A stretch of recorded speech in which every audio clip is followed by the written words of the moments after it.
smell of burning in the garage appeared suddenly, as if a wire had shorted somewhere in the wall. The light flickered, and the red light on the cheap camera he had just hung up flashed brighter than it should have for a second. The man stood still, listening. No crackling, no noise, just the damp silence of concrete. The air was cool, but it smelled like hot plastic. He figured it was just old wiring and left, deciding to check the recordings in the evening. The narrator greeted the audience quietly, reminded them that they were on his channel, asked where they were watching from, and invited them to write in the comments. He wished them pleasant listening, and the story began. He lived alone in a rented apartment above a garage cooperative. The place was cheap but convenient. 10 minutes to the subway, quiet in the evenings. The owner never showed up, took cash, everything was simple. He didn't use the garage for his car, but as a storage room. It held tools, an old bicycle, and boxes of belongings from previous tenants that the owner hadn't bothered to remove. In recent weeks, traces of dirt had begun to appear at the gate, as if someone had been going in there at night. The lock was intact, but there were barely noticeable scratches on the door. He decided to install a camera so he wouldn't have to pay for someone else's damage later. He ordered the simplest camera online. He set it up on his phone, left it connected to the network, and turned on motion notifications. The first few days were quiet, only cats and random shadows from headlights. On the third day in the evening, the camera sent a notification, but when he opened the video, he noticed something strange. In the recording, he himself was entering the garage, turning on the light, and placing a box in the corner. But he had been at work late that day, and he had only installed the camera 3 days ago. At first, he decided it was a glitch, an old file, a test, maybe a date error, but he remembered. He had formatted the memory card. It was empty. And most importantly, in the video he was wearing his jacket, the very one that was now hanging by the door. He recognized the movements, his gait, his habit of closing the door with his shoulder. Everything looked completely real. He looked at the date of the recording, 3 days before installation. The camera didn't even exist then. He went straight to the garage. The light wasn't on there. The bulb on the ceiling was barely working. But he saw a dusty corner, the same one where the box was in the video. It was really there. Gray cardboard, slightly flattened, wrapped in tape. Judging by the dust, it had been there for a long time. He didn't immediately decide to open it. He took a photo, thought about calling the owner, but then pried it open with a knife. Inside was a flash drive, old, unmarked, and a sheet of paper, yellowed and blank, as if eaten away by moisture. At home, he inserted the flash drive into his laptop. There were 5 videos. The first 4 were ordinary shots of the garage with no people. The last one was called Archive. It showed the same room, only from a different angle, as if the camera was positioned slightly higher. At first, it was just a static image for a minute or 2. Then he appeared on the screen. He entered the garage, turned toward the camera as if listening to something, and suddenly turned sharply back, out of frame. The recording showed someone approaching him from behind. The figure was blurry, out of focus, but clearly human. Then the image cut off. He sat, not breathing, until the screen went blank. At first, he thought it was a montage, maybe an old file from the previous tenants. He started looking for the camera packaging to check the serial number. Inside the box was the warranty, a receipt with the seller's name, and the address of a warehouse on the outskirts of town. On the back, he noticed a handwritten note, "Reinstallation." Next to it was a signature, someone else's. He hadn't paid attention to it before, assuming it was just a service note. Now he wondered. Reinstallation meant the camera had been somewhere else before. He went into the cooperative's chat room and scrolled through the messages. A week earlier, someone had written about sounds underground and lights turning on at night in the block where his garage was located. The message had been deleted, but he had managed to remember the author's name, a woman from the neighboring row. He found her profile, an avatar with a cat and the caption, "Don't keep other people's things." The next day, he decided to visit her. The neighbor turned out to be an elderly woman with a tight bun and a quiet voice. She said she had seen the camera before. The same one had been hanging from the ceiling when the previous tenant disappeared. Back then, there was also talk of recordings that no one could explain. The man had allegedly left a flash drive with instructions and then never returned. He felt something cold rise inside him, as if his memory was reminding him of something forgotten. He remembered that when he arrived, the owner of the apartment had handed him the keys and casually said that it was better not to touch the garage for the first few days. At the time, he thought the owner was just hiding some junk. But now, he remembered the strange smell of dampness when he first opened the gate and the rubber marks on the floor, as if someone had recently driven in. He decided to check his old receipts. Among the papers lying on the shelf, he found an envelope addressed to someone he didn't know. The surname matched the signature on the camera warranty. The letter was from the Postal Service, dated last spring. It contained a notification about a package that had not been received on time, with the same tracking number that was on the box where he found the flash drive. Doubt became heavier than fear. He realized that the camera might not be new after all, that it had been used before, and maybe to film him too. He didn't sleep that night. The camera flashed in the dark, a small red eye, as if waiting for a signal. He covered it with tape, but in the morning, he noticed that the tape had been removed. A new notification appeared on his phone. Motion detected. He clicked on it, and the screen showed the garage, empty, except for an open box in the corner. He went downstairs to check. The box was there, closed. No traces, no signs of tampering. He returned home, opened the video again, and noticed that the date on the recording was 3 days ahead. It all seemed like a trick of perception, until he noticed another detail. His figure was visible in the reflection of the metal door in the background. He was standing by the camera, in exactly the same position as he was now, looking at the monitor.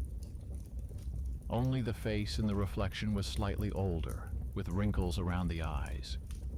He pulled the cord out of the socket, but the light did not go out. The monitor flickered, and a frame appeared on the screen. The same garage, only the time in the corner was running backwards. In the recording, someone entered, placed a box in the corner, and left. That someone was himself. At this point, his breathing faltered, but his mind clung to mundane explanations. Perhaps the date was off. Or maybe the camera was recording in a loop. But the numbers on the screen stubbornly rewound into the past. He decided to call the owner of the apartment. A stranger answered the phone. A young man who said that the number had recently been sold to him. The owner's name meant nothing to him. The man checked the lease agreement. The landlord's surname had been crossed out and rewritten by hand, barely legible. At the bottom was a signature, exactly the same as on the camera warranty. He went to his neighbor's apartment again, but the door was locked. There was a note on the doorknob. Don't return. The note looked old, the corner yellowed, as if it had been hanging there for a long time. Returning home, he opened his laptop.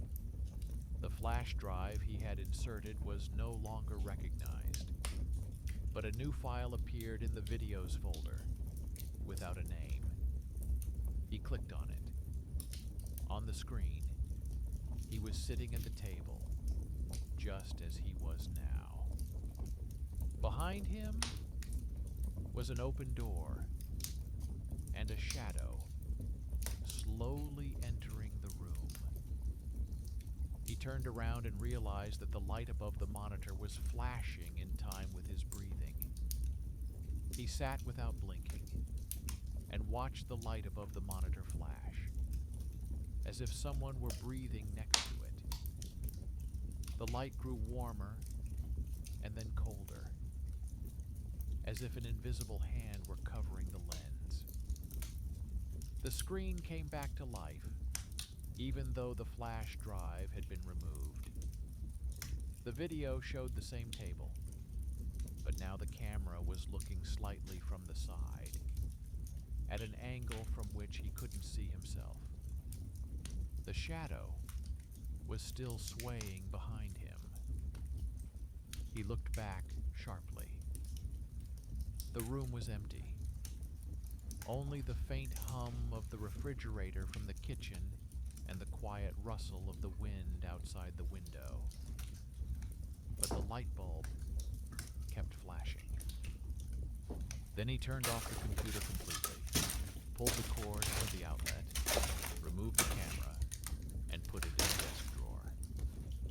He thought that would be enough to regain control. In the morning, he woke up to the sound of a notification. His phone was flashing. A new video. In the file list, the camera was active again. He hadn't turned it on or connected it to the network, but it was recording. The video began with silence, then a garage door appeared out of the darkness.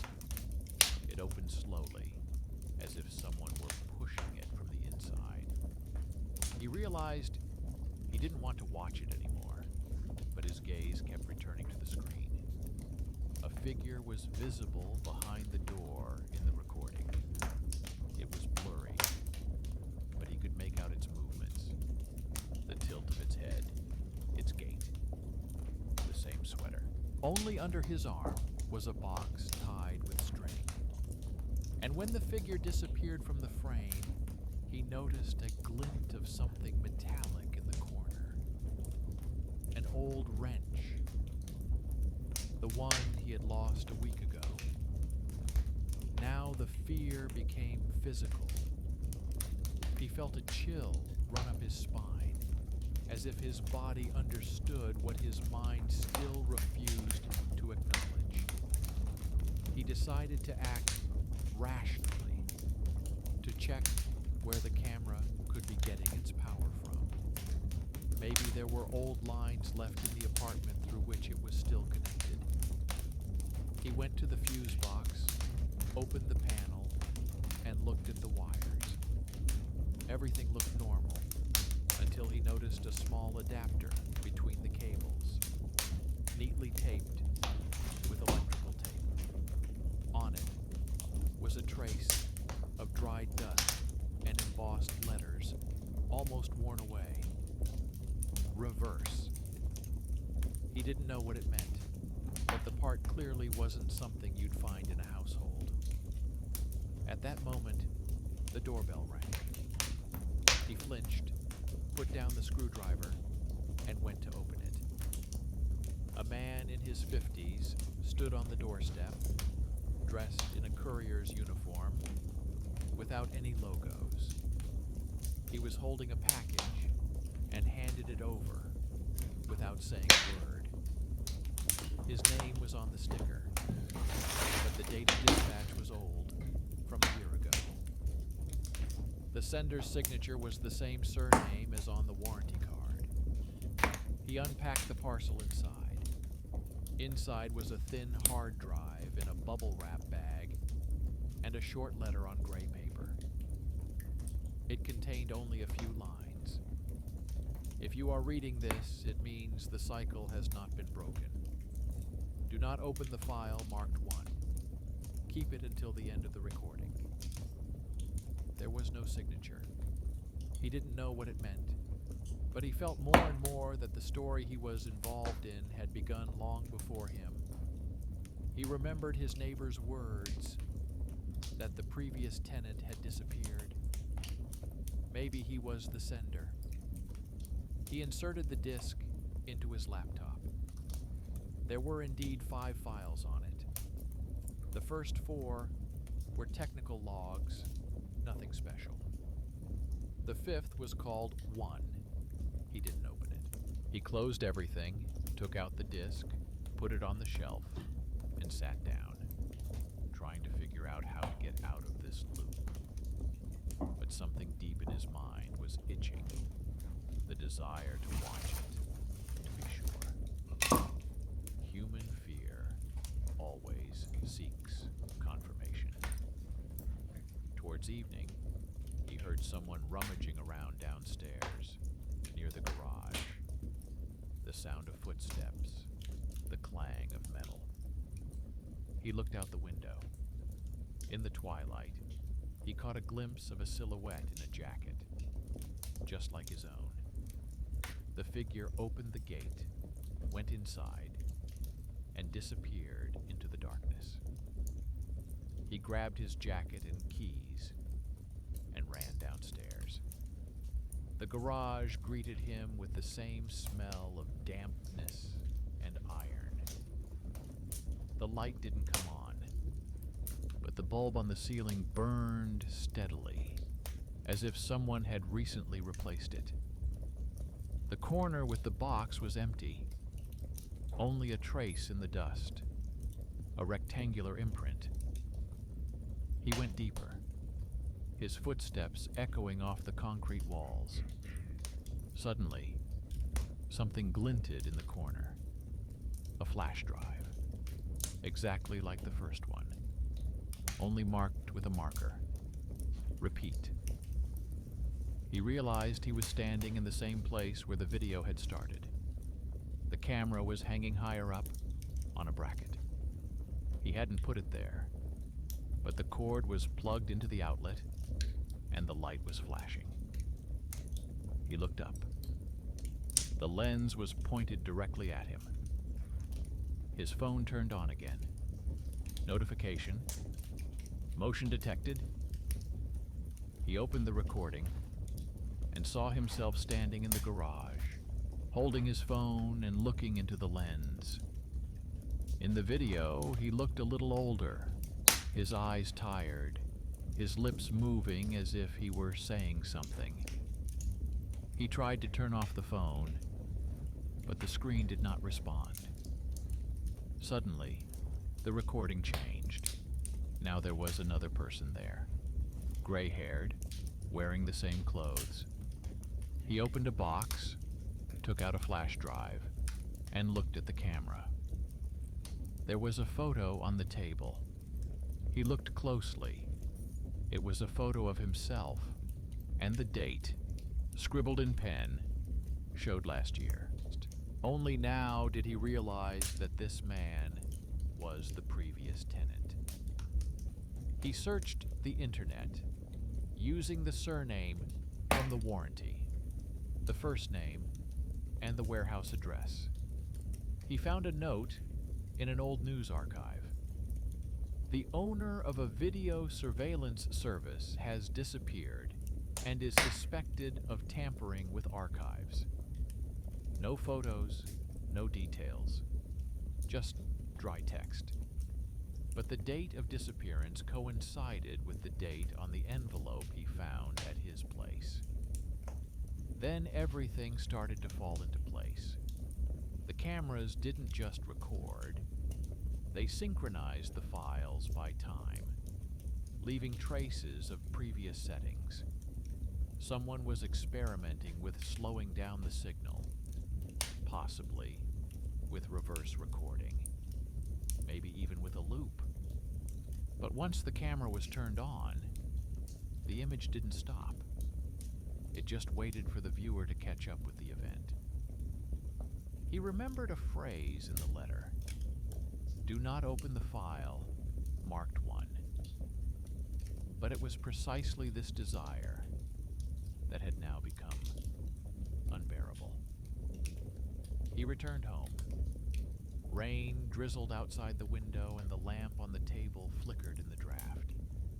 He turned on his laptop, inserted the disk, moved the cursor to the file 1, and clicked. The video opened without sound. At first, it was the same garage, empty. Then the camera shifted to the face of a man in front of a monitor. That man was himself. He saw a light flashing on the man's screen, just like his own. And when the image flickered slightly, he realized that someone was behind him. He turned around and saw that the door was slightly open. There was no one there, only a faint draft and the smell of wet concrete, like downstairs in the garage. He closed the door and returned to the screen. In the video, he also turns around.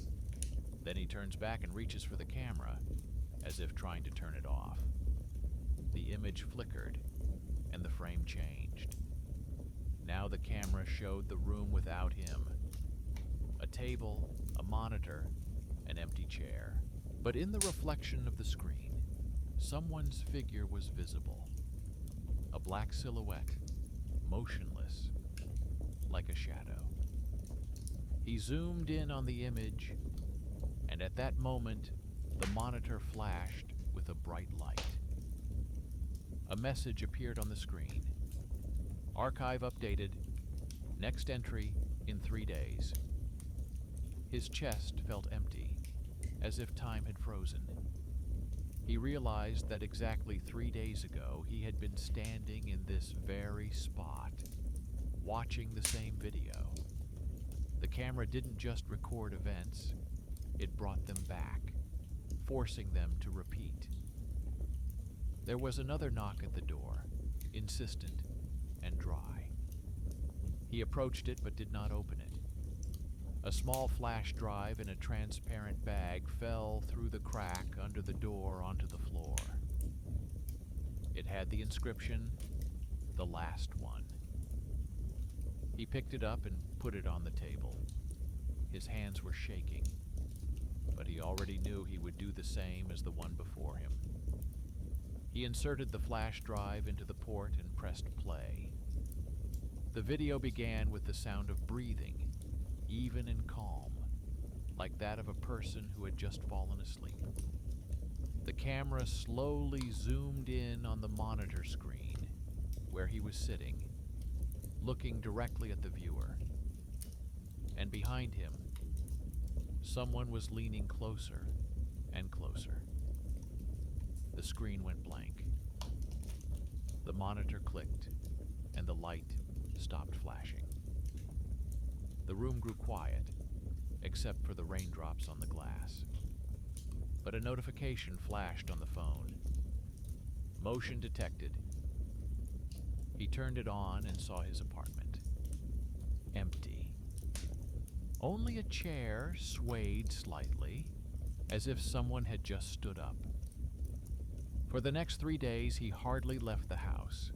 He kept his phone turned off, removed the camera and hid it in the storage room, but the feeling of being watched did not go away.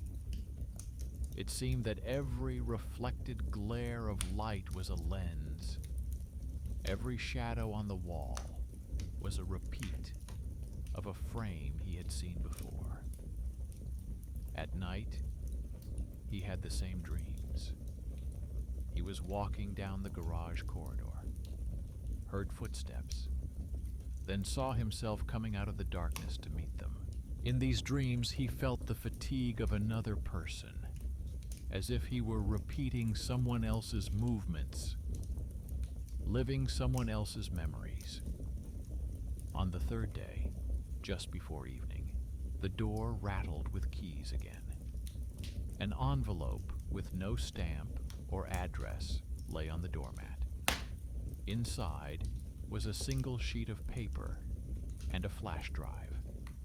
On the sheet, in handwriting similar to his own, was written, "Leave the camera where you found it. Don't look anymore. This isn't a recording, it's a cue." These words made no sense, but they felt like a warning. He went out into the yard and down to the garage, as if driven by someone else's will. The light bulb there was no longer flickering. The camera was hanging on the wall again, even though he knew for sure he had taken it down. The cord was neatly secured. The dust underfoot was even, as if no one had walked there in a long time. He placed the flash drive on the same table where the box had once been, and froze. Everything looked too familiar. Even the scratch on the wall matched a frame from one of the videos. Then he realized everything that was happening had already happened once before. He heard footsteps in the distance. Someone was walking down the hallway, slowly, pausing occasionally, like someone carrying something heavy. He hid behind the door of an old locker, leaving a small gap open. Soon a silhouette appeared in the doorway. Tall, hunched over. The man was holding a box in his hands. The very one he had once opened. The figure placed the box in the corner, wiped his hands, and left. When the sound of footsteps faded, he came out and approached. The box was sealed, like new. And suddenly he realized he had just seen himself, but a little older, in different clothes. He ran outside, the cold air hitting his chest. The rain was falling diagonally, the gate shaking in the wind.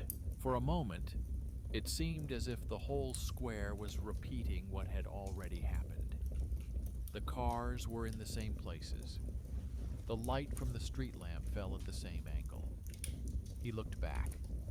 The light bulb in the garage flashed 3 times and went out. He returned to his apartment in the early hours of the morning, exhausted. The monitor was on the table, even though he hadn't turned it on. There was a video call on the screen. The sender was an unknown contact with no photo. He pressed accept. For a few seconds, there was only noise. Then a woman's voice, hoarse and tired. She said she had seen his video and knew where the camera had been placed. He asked who she was, but the only answer he got was, "Just a neighbor. I watched it too once." She said that she had lived in the same building several years ago. At that time, a surveillance system was being installed in the basement, and one technician took a faulty unit home with him. After that, he started experiencing the same strange things. Recordings from the past. Coincidence. The sound of footsteps. Then he disappeared. A new family moved into his place and everything repeated itself until the house was bought for renovation. According to her, the garage was the only place where the old power line remained. He realized that the camera wasn't just recording. It was leaving behind an echo of the people it saw. Their movements, their choices, their fears. And anyone who plugged it back in became part of the same chain. The woman said that it was possible to break the cycle. To do so, the camera had to be turned off at the moment when it showed the operator himself. But the risk was enormous. One of the two will remain. She did not explain what that meant. She only added that she had seen the previous tenant do it, and now he was gone. He asked why she was helping him. She replied that the man had once saved her son, pulling him out of a smoke-filled basement when the old wiring caught fire. She promised to repay him if she ever could. He understood. Here it was, that hidden connection returning from the past. The former tenant, the benefactor, was now helping him through this woman. He thanked her, hung up the phone, and sat in silence for a long time. The decision had already matured inside him to break everything off. In the evening, he went downstairs again. The camera was hanging in its place, its red light glowing steadily in the darkness. He turned on his phone and pointed it at the image. On the screen was himself, standing opposite, with the phone in his hands. His heart was pounding in his temples. He remembered the woman's words, "Turn it off when you see yourself." He raised his hand, touched the cable, and at that moment, the image jerked. The figure on the screen made the same movement. Then, as if a few seconds ahead of him, the man in the video reached for the camera and covered the lens with his palm. He felt a slight shock, as if an electric current had passed through his fingers. The light went out. He stood in the dark for a few seconds. Then he slowly took out his phone. The screen was dead. Only the green emergency exit light was flashing in the distance. He went up to his apartment. Everything seemed normal, but there was a heavy silence in the air, like after a thunderstorm. On the table lay a flash drive, the one labeled Last. He didn't remember taking it with him. He picked it up, turned it over, and saw a new mark scratched with a fingernail. Look. He turned on his laptop. A video appeared on the screen. A garage, a camera, and in the frame, his neighbor. The same woman who had called. She was standing at the table saying something, but there was no sound. Then she looked up, staring directly into the lens, as if she could see him through the screen. A figure appears in the background, a man in gray. He approaches her and puts his hand on her shoulder. The woman turns around and he recognizes his own face, only older. At that moment, he realized that the cycle had not ended. It had simply moved on, like another fragment of a recording. Outside the window, someone was walking up the stairs. Their footsteps were soft and measured. He turned off the light and sat down in the shadows, feeling the cold slowly envelop the room. notification icon flashed in the corner of the monitor. Motion detected. New recording saved. He clicked on it, and the screen showed the entrance. His neighbor was standing on the stairs, holding a box tied with string. She looked up, as if she knew exactly what he was watching. He didn't know how long he sat in the dark. The sound of footsteps outside the door dissolved into the hollow rustle of rain. And the room became unfamiliar, known only by the flashes of light from the window. The monitor froze on a frame with his neighbor. She was standing on the stairs, still holding the same box. And even through the graininess of the recording, her gaze was not on the camera, it was on him. Direct, tired, but determined. He tried to rewind the recording, but the slider wouldn't move. Then he turned off the screen, but it lit up again on its own. The video had changed. Now the camera was looking at the garage from the inside, from a low angle. A beam of light from a flashlight was moving across the floor. Someone was slowly moving in the dark. He recognized the gate. It was him. The figure approached the wall where the camera had previously been mounted. The hand in the frame stretched forward, a scratch glinting on the wrist, exactly like the one he had now. The figure turned, and he saw the face, slightly older, with the weariness that comes from lack of sleep and constant tension. The face looked straight into the camera and seemed to say silently, "Stop." Outside, the front door slammed. He jumped up and looked through the peephole. The staircase was empty. But from below, from the dark landing, a faint light from a lantern rose. Light from a guess flashed through his mind. His neighbor. He descended slowly, step by step. The air smelled of dust and iron. An old lantern with a flickering flame burned at the entrance to the basement. Beyond it was a narrow concrete corridor. At the end was a garage door, slightly ajar. His neighbor was standing inside. The same box was on the table, and in front of it were dozens of flash drives laid out, all with different labels. 1, repeat, end, archive. She wasn't surprised when he entered. She spoke quietly, as if continuing a conversation that had already begun. She understood who he was. Her hands were shaking, but her voice was steady.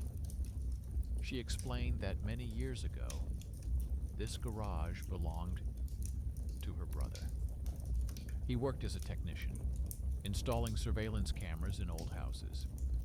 Once, he received an order to test an experimental synchronization system capable of reconstructing events based on residual field signals. It sounded like an engineer's joke. But then the glitches started. The cameras recorded things that no one was doing. People saw themselves before it happened. Her brother tried to turn off the system and disappeared. Since then, she has come to this house every year to check if the power line is still active. She always found new traces, new recordings, new residents. They all followed the same path. Camera, flash drive, garage, disappearance.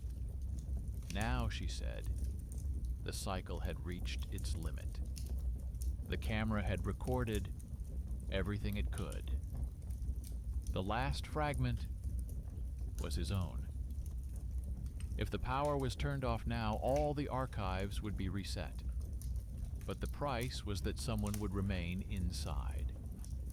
one of those who had been recorded last. He understood. In order for her to complete the chain, someone had to replace her brother. The camera required a presence, an operator, who would become the last frame. She looked at him with both pleading and gratitude. She said she had tried to do it herself, but the camera did not respond to her. She was not a participant in the cycle, only a witness. She needed someone whom the device already remembered. He was silent. Words seemed unnecessary. Everything that was happening seemed to have been decided long ago by someone else. He looked at the light bulb. It glowed steadily, without flickering, like a pulse that had finally calmed down. He walked over to the outlet. He took the cable. His neighbor stepped back. At that moment, he felt a strange sense of relief, as if everything finally made sense. Not fear, not fatalism, just the understanding that every recording requires a final frame. He said quietly, almost in a whisper, so that she would remember. If everything worked, she had to take the flash drives outside and burn them. She nodded. He pulled out the cord. A flash of light hit his eyes. The lamp exploded with a dry crack. Everything was plunged into darkness. For a few seconds, there was no sound, no breathing. Then there was a quiet rustling, as if someone had touched the lens from the inside. When she opened her eyes, the garage was empty. Only on the floor lay a neatly folded piece of paper with her name and a short inscription, "Archive closed." She took the box outside. The rain poured down incessantly, and the city breathed steam. At dawn, by the trash cans, she set fire to the flash drives one by one. They burned evenly, without smell, like old candles. Several weeks passed. The wiring in the stairwell was replaced, and the garages were opened for inspection. No one remembered the man who had lived there. The lease was in the old name, and the owner insisted that there had never been such a tenant. A neighbor would sometimes walk by and glance at the wall where the camera used to hang. Now there was nothing there but a hole where it had been mounted, and a dark spot of dust. One evening, returning home, she noticed a small, unmarked package near her doorstep. Inside was only a flash drive and a note. "Thank you." She took it out into the yard, but didn't burn it. She buried it in the ground under a tree. She sprinkled some pebbles on top. As she was leaving, she thought she saw a faint light flickering from under the ground. Not a flicker, but a steady, calm glow, like the breath of a sleeping person. That night, all the surveillance cameras in the house suddenly went out. No one knew why, but they never turned back on. The neighbor woke up to the familiar click, as if a motion sensor had been triggered. She got up and went to the window. It was raining outside, and the street light across the way was flickering, flooding the yard with a soft, jagged light. In its glow, she saw a man in a gray jacket standing by an old tree. He was silently looking up, as if checking to see if the light in her window was still on. She wasn't scared. She just closed the curtains. A few seconds later, the light from the lantern went out, and in the archive folder on her computer, which she hadn't touched in years, a new file appeared. No name, No date. When she opened it, the screen was black.